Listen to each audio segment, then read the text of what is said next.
Dans une pièce quelconque, un garçon se réveille au son de l'alarme de son téléphone. En ouvrant les yeux, il est surpris. Toute la pièce est couverte d'écritures rouges. Il se demande qui a bien pu écrire tout ça pendant qu'il dormait. Cependant, étrangement, les lettres commencent à disparaître. Il pense alors qu'il a dû halluciner parce qu'il vient de se réveiller.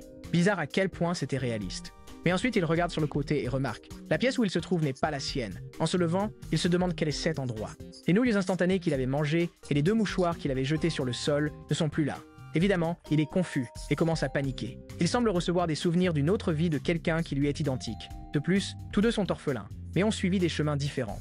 Notre protagoniste a étudié toute sa vie et est entré dans une université prestigieuse. Mais le gars dont il a pris le corps a quitté l'école et avait un boulot horrible. En regardant sa main tremblante, il se demande s'il est dans un autre monde. Et quelle était la relation de ces mots écrits en sang sur le plafond? Dans les souvenirs du propriétaire original de ce corps, il n'y a rien de tout cela. Il reste là, essayant de comprendre la situation. Quand quelqu'un appelle Marie et dit qu'il est temps de prendre le petit déjeuner. En se retournant, il voit une femme avec de belles formes. En regardant ses cuisses, il se demande ce que veut dire ce truc de Marie. Dans ce monde parallèle, s'est-il marié si tôt? Elle s'assoit sur le lit et lui dit de se lever, qu'il commence à être tard. Maintenant, le malin pense déjà que la transmigration n'était pas si mal. Il avale difficilement en pensant que sans cette transmigration, il n'aurait jamais eu une femme aussi belle et gentille. Elle continue de l'appeler pour prendre le petit déjeuner. Il ne sait pas s'il doit l'appeler bébé, chéri ou amour. Il décide alors de plonger dans les souvenirs pour trouver son nom. Ce serait plus simple. Il commence à réfléchir et étrangement ne trouve rien. Son esprit semble se diviser. Aucun nom, aucune expérience, aucun passe-temps, aucune position favorite, rien. Il n'y a absolument rien à son sujet dans sa mémoire. Il regarde en arrière, hésitant, réalisant qu'elle reste immobile. Et il sait déjà que cette soi-disant femme est étrange, tandis qu'une mouche se pose sur son œil.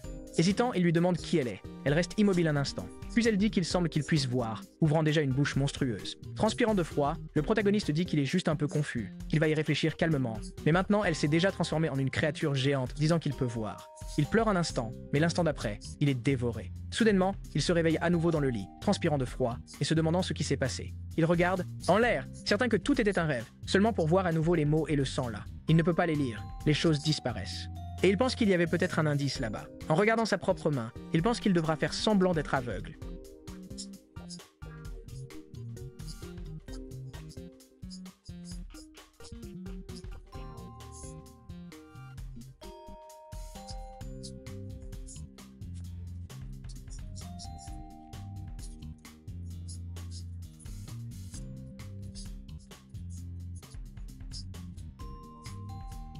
Elle place les boules de dragon, joue et demande s'il est éveillé. En sueur froide, il sait qu'il ne peut pas bouger ni voir, sinon il mourra. Mais tout d'un coup, elle tourne le cou et s'approche de lui, tandis qu'il insiste à ne montrer aucune réaction.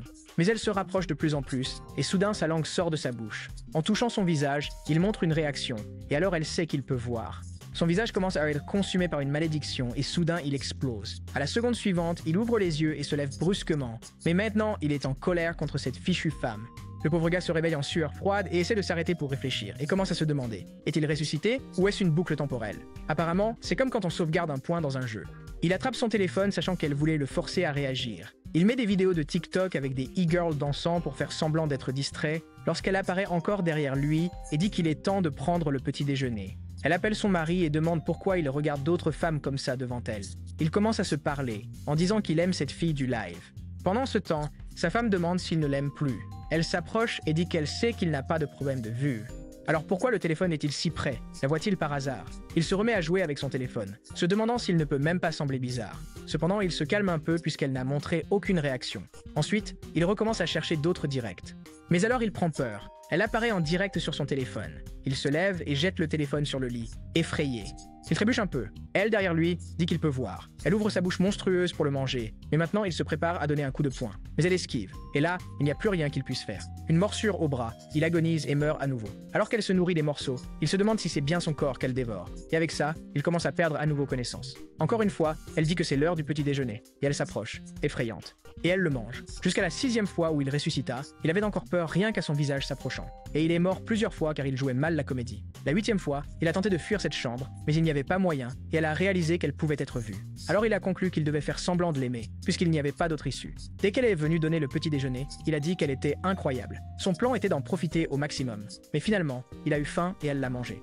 Et ainsi, il est mort 13 fois d'affilée en essayant de trouver un moyen de se calmer. Certaines personnes qui deviennent folles deviennent très sensées. Mais pour lui, la mort arrivait sans cesse. Ça a atteint 14, 15, 16. Et à chaque mort, il recevait de nouveaux souvenirs du propriétaire de ce corps. Il a commencé à comprendre un peu ce monde et à quel point il était différent de son monde. C'est un endroit plein de récits bizarres. À la 18e mort, il se demandait pourquoi il revivait. Qui a écrit ces mots en sang et pourquoi disparaissent-ils dès qu'il les regarde? Encore une fois, il ouvre les yeux, se demandant qui est responsable de tout cela. Il ne sait pas qui c'est, mais il sait que sa femme est l'un d'eux.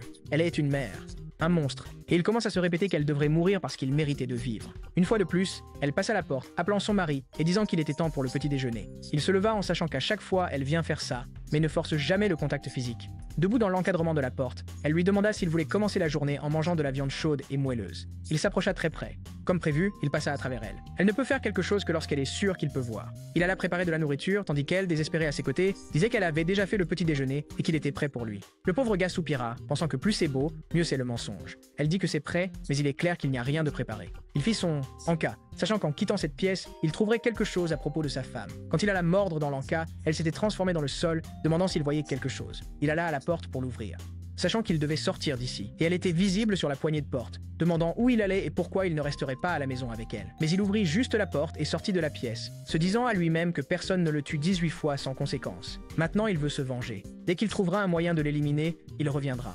Mais dès qu'il ouvre la porte de l'appartement, il sursaute en regardant le ciel. Le monde est rouge et rempli de créatures déformées. Devant lui, seulement les silhouettes de personnes. Il est effrayé par ça et commence à rire comme un psychopathe, disant que ce monde est vraiment intéressant. Mais il ressent quelque chose d'étrange et vomit sur le trottoir. Soudain, quelqu'un apparaît, demandant si l'oncle va bien. Il regarde surpris et c'est juste une petite fille qui veut savoir s'il est malade. Il lui dit qu'il va bien et elle peut l'appeler grand frère.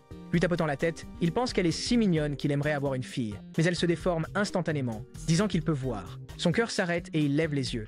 La fille s'est transformée en un démon géant avec une lame. Notre protagoniste est sans voix, puis commence à rire bruyamment, disant que ce monde est très intéressant. Il aime ça et lui dit qu'il aime vraiment cette apparence, parce que de cette façon, quand il la tuera, il ne ressentira aucune douleur. Il met fin à tous les bizarres dans cet endroit, sans aucun remords. Mais cette fois, il a été déchiqueté en morceaux. Une fois de plus, il se réveille au lit avec sa femme Ballon demandant si son mari va bien. Le soleil se lève déjà. Le pauvre gars pense que prendre le petit déjeuner 20 fois en une journée est vraiment fatigant. Quelque temps plus tard, il est assis sur un banc garé. Encore une fois, la petite fille vient et demande où est sa mère. Peut-il la ramener à la maison? Pendant qu'il pense à la folie et à toutes sortes de bizarreries dans cet endroit, un type est complètement étrange et irrationnel.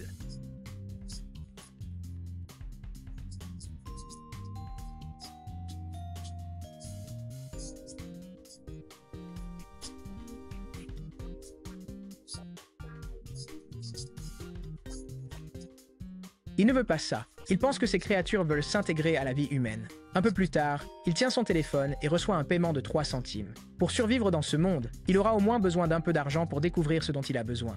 Dans le groupe de travail, un gars nommé Wu Dai l'appelle. Le nom de notre protagoniste est Yijui Fengxiu. Il travaille dans la vente d'appartements pour une entreprise et sait qu'il n'a pas reçu la commission pour l'un qu'il a vendu récemment. Alors, il envoie un message disant qu'il va régler ça et il accélère sur son vélo. Quand il arrive, étrangement, c'est un hôpital à la place du bâtiment de l'entreprise. L'endroit ressemble plus à un bâtiment abandonné. Il reste là, transpirant de froid, à la porte, se demandant si c'est bien le lieu de vente. Il arrive à la porte et son téléphone sonne. Il dit qu'il arrive et demande si tout le monde est au bureau. Les gens disent que oui, que le fils du propriétaire a essayé de l'appeler plusieurs fois, mais qu'il n'a pas répondu. Le protagoniste dit que c'est bon, qu'il va monter. Notre gars réalise que cet endroit est définitivement affecté par la réalité. Mais les gens au téléphone ne semblaient pas aller mal. Il trouve ça étrange, mais aussi intéressant. En descendant le couloir, il heurte soudainement quelque chose. Il sent qu'il a touché quelque chose de doux et se demande ce que c'était. Calmement, il tend la main, voulant savoir si c'est la limite qu'il peut atteindre. Mais ce qu'il touche, ce sont 2 sphères magiques de clairvoyance qui prédisent un avenir agréable. Le coquin rougit et soudain, il se sent en sécurité. Une gifle atterrit sur son visage. La fille apparaît en criant qu'elle va se plaindre de lui et elle court vers le garde tandis qu'il ne comprend pas ce qui se passe. Quand il lève les yeux, il voit Académie Bailu. Mais dès qu'il cligne des yeux, l'endroit redevient l'hôpital abandonné. Il tend la main vers un mur de l'hôpital, mais étrangement, sa main passe à travers. Il réalise qu'il ne peut pas interagir avec sa forme physique, et pense que c'est peut-être comme les créatures qui nécessitent certaines conditions. Encore une fois, il passe sa main à travers le mur, et avec ça, il passe à travers. Il se sent un peu étourdi, et voit un couloir abandonné. Un peu plus tard, il a déjà regardé dans plusieurs pièces, mais elles sont toutes vides. Mais derrière l'une des portes, il y a une forte odeur de sang, et il passe à nouveau à travers. Il se retrouve dans une pièce où il semble y avoir une fille par terre en train de pleurer. Il continue de la regarder, et elle commence à se lever, et elle le regarde en l'appelant.